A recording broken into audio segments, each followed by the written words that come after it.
Hello everyone, Kyle Valerie from Stretch Effect here. We're going to be getting a low back series kind of going. So we'll still deal with some of the hips and some of the upper back, but at the same time, we're going to try and get some mobility and soft tissue work for the posterior chain primarily.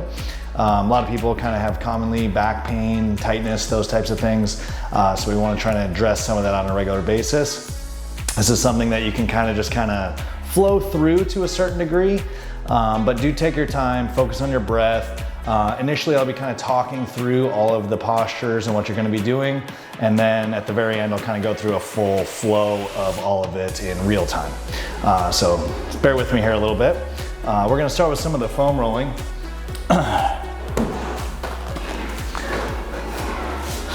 So I like the IntelliRoller because it's got the space for your spine to sit between. Generally speaking, I'm not a big fan of directly foam rolling the low back. You'll see it's even a little uncomfortable for most people. It's a lot of compression. For some people, if they really want to foam roll their low back, I would kind of recommend them to kind of have a bridge position and then relax the tissue, so now there's not so much tension through the whole body. If you're feeling like you're straining, or if you feel like you're contracting, you're not gonna be able to loosen up at all. So you have to kind of be cognizant of that. You have to pay attention to it. And once you learn the moves and the postures, how to get in and out of them a lot better, you'll have more control. So repetition is key with this. But in general, we're gonna start with rolling kind of that mid-back area. And as I go up higher on my back, my weight is gonna shift so that I can put some more direct pressure in line with everything else. You can also support the head if you have any sort of neck issues or if you feel any strain in that regard. But essentially just going up and back. And this is kind of like a seek and destroy mission. So ultimately, what you're trying to do is find areas of sensation and to be able to find areas to focus on. So heightened sensation, we would say for me, kind of right there. Okay, so now I'm gonna take that position. I'm gonna have some compression that's based on this. And then from that, I'm gonna go into some movements associated with that spot of the body.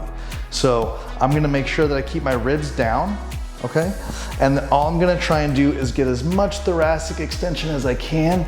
Once again, you can support the head if you need to, just to relax everything and come back up.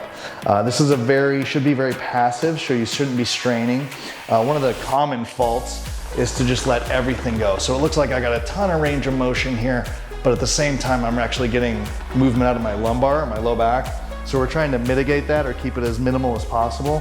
So if I can just maintain this rib hip position, and then from here, not that Kyle has that much thoracic extension, but this would be all that I have. So I should be feeling that tightness kind of in that exact same spot where the roller is. Then from there, I'm gonna kind of go segment by segment.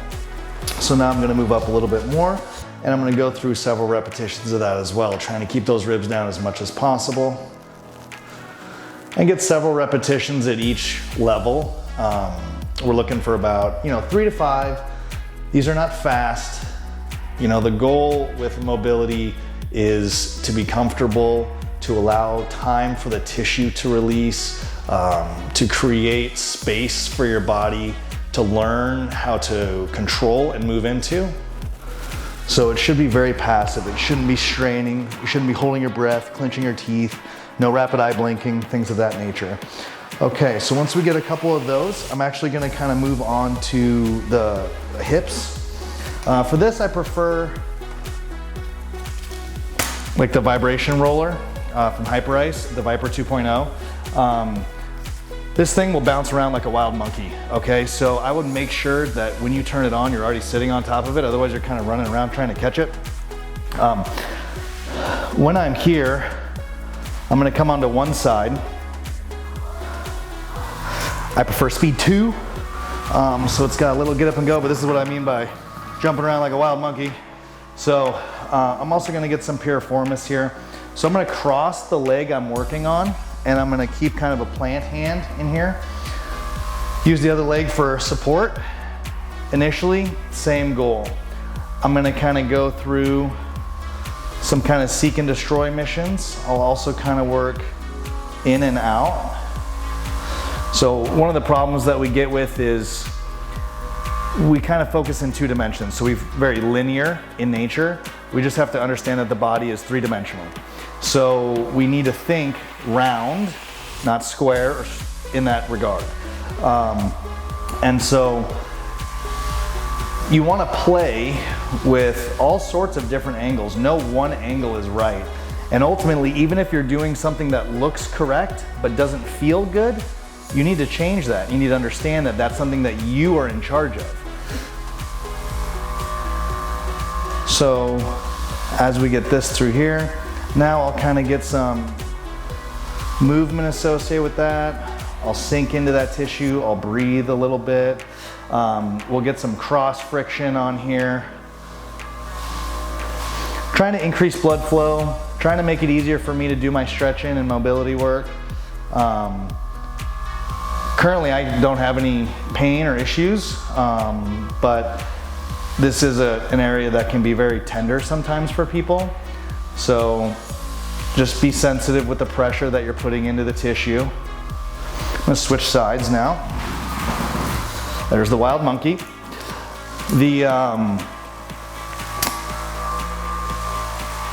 Spending this time being efficient, initially you're gonna have to learn a few things so that you have a good understanding of what you're doing, why you're doing it, what order to do stuff in, those types of things. You may have to watch the videos, but goal is for you to actually memorize these, know what's coming next, have all the tools and resources you need, and that's only gonna come through practice. So the more that you can carve out time, and goal here is like, let's just say 15 minutes, right? So if I time block 15 minutes, then that's gonna be the goal that we're working on to really create a habit out of this so that we can create long-term change. Be less reactive, more proactive, but it all starts with time management.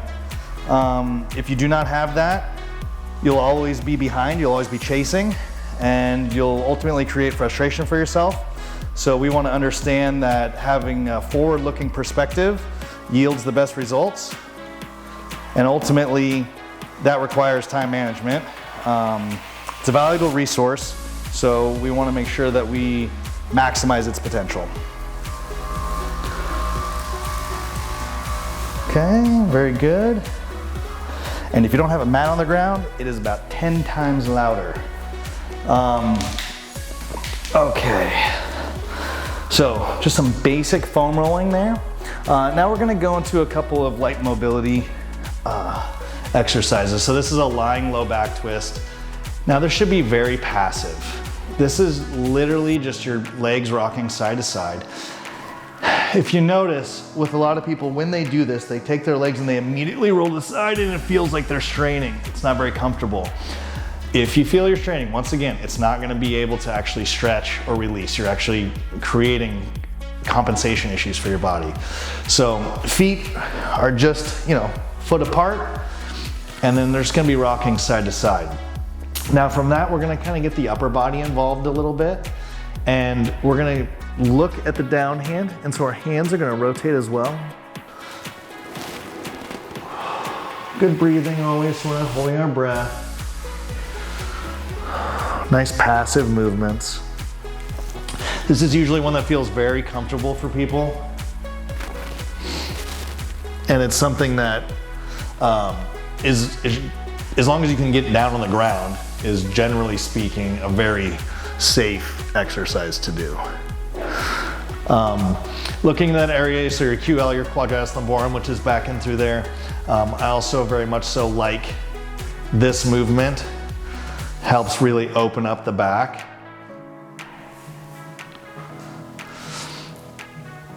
And we'll get both sides going here.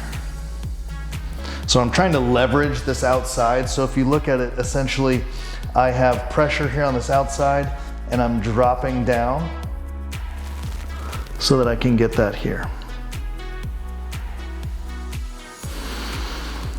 Nice breaths, sinking into it a little bit more.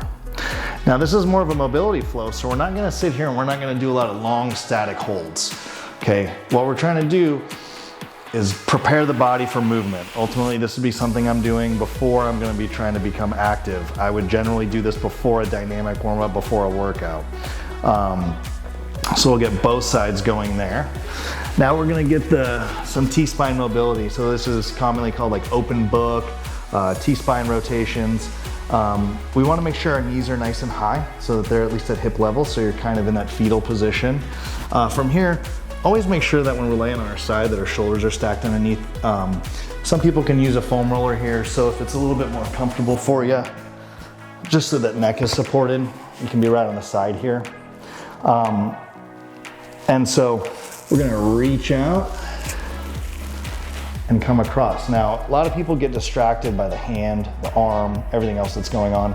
So initially I want you to kind of grab your ribs and feel what just thoracic rotation is. And then we're gonna kind of overreach on the other side. And we're gonna have multiple repetitions of that. We'll have 3 to 5 repetitions of that. For the really cool kids, the ones with all the amazing thoracic rotation, they'll be able to go all the way open, shoulder on the ground, hand on the ground, hips not rotating. As you can see, that's not myself. We all have work to do, right? That's why we do this. And so then we're gonna switch sides. So I'm gonna come to this side. Normally I would just rock to the other side, just trying not to show you my back as we open up. Now for me, I have better rotation on this side. It's much easier to open up. I had a surgery last year. I tore my pec major, being a cool kid, bench pressing, and you know, many years of powerlifting and wannabe bodybuilding created some vulnerability there, and ultimately it kind of let go. But you know, all is well. Arm works, so we're good. And so you can see some discrepancies between the two sides. All right, so this thoracic mobility.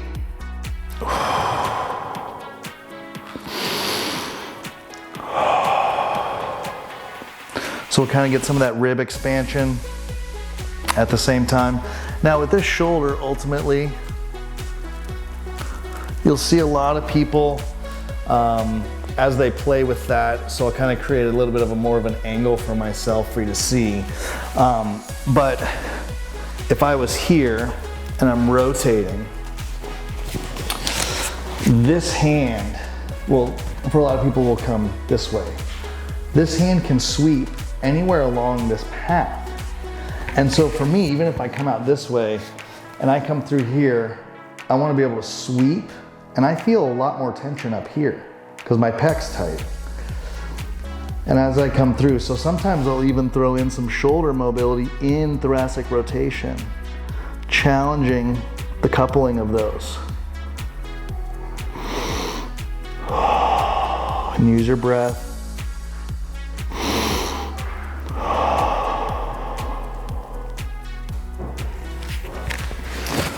All right, so that we won't need anymore.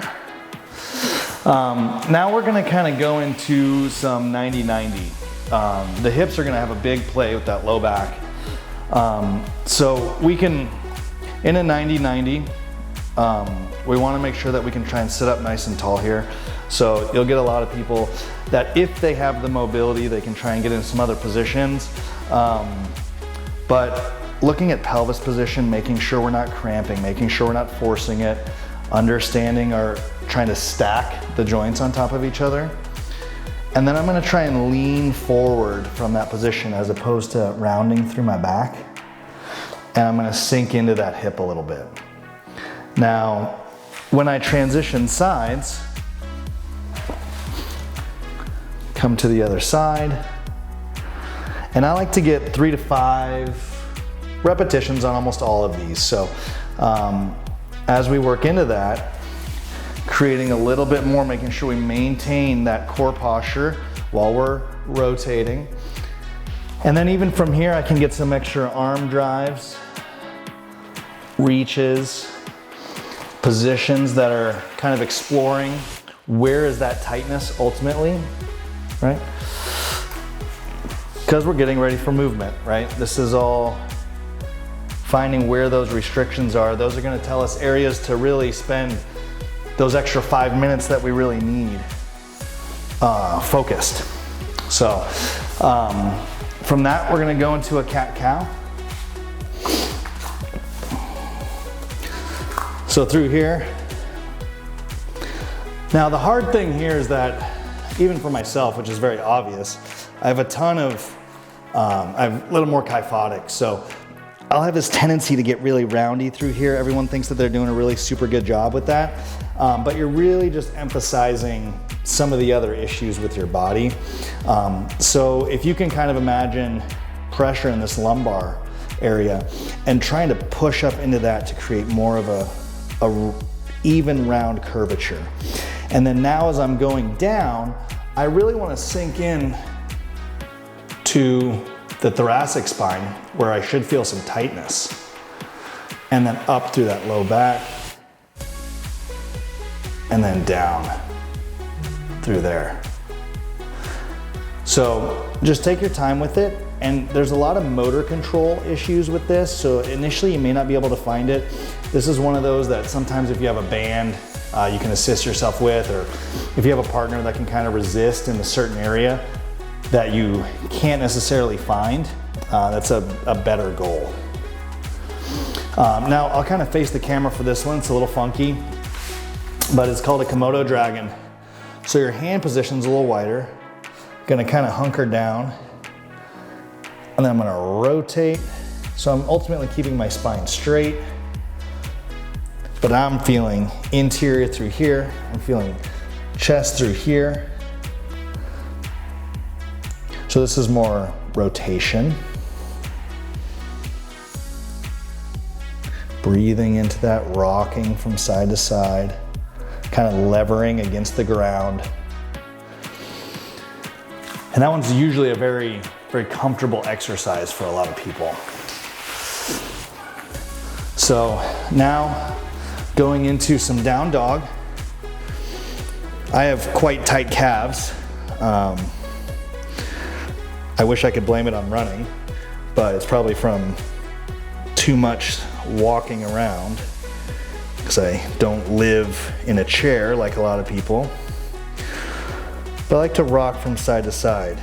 And even here, kind of taking note of certain things. My left side feels a little more free. My right side starts to feel a little more restrictive. It's just places that you're starting to pay attention to where you want to focus and spend time. That's in the corrective work that you would want to do that, not in these flows. I'll then go both sides.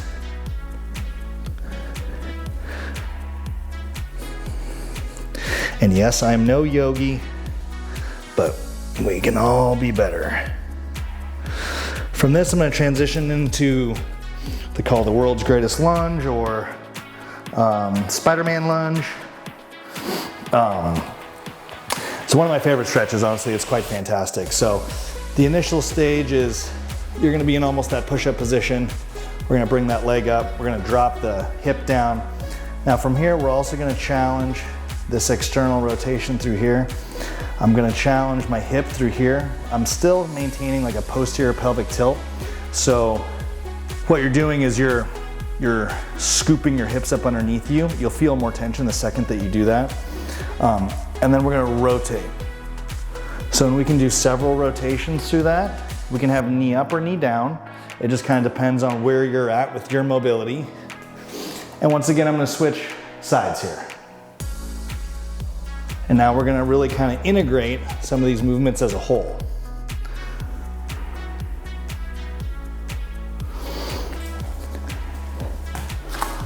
Nice exhales. Good, just getting the body ready.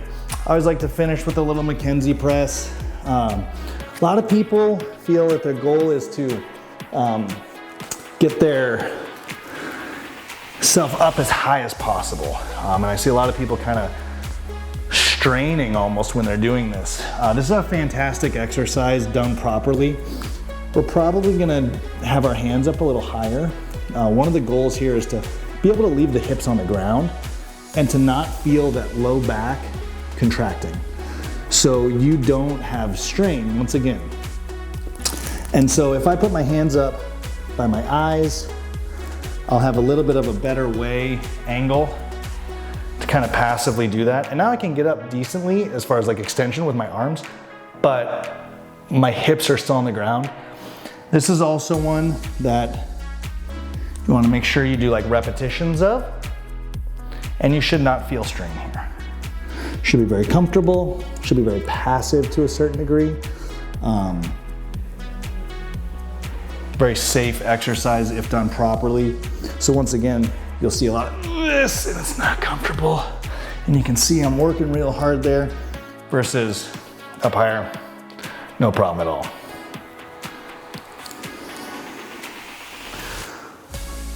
All right, so let's see this flow real time here.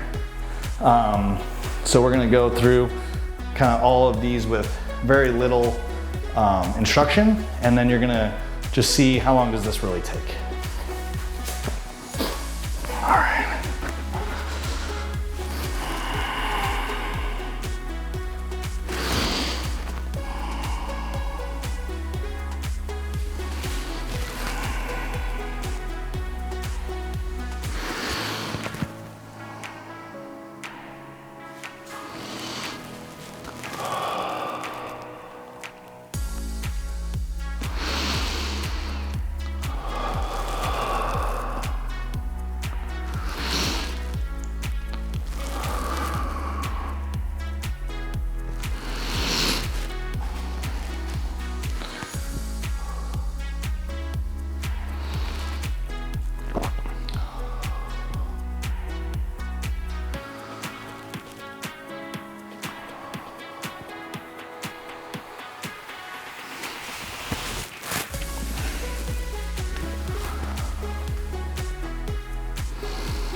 So not too bad once you kind of get it all figured out.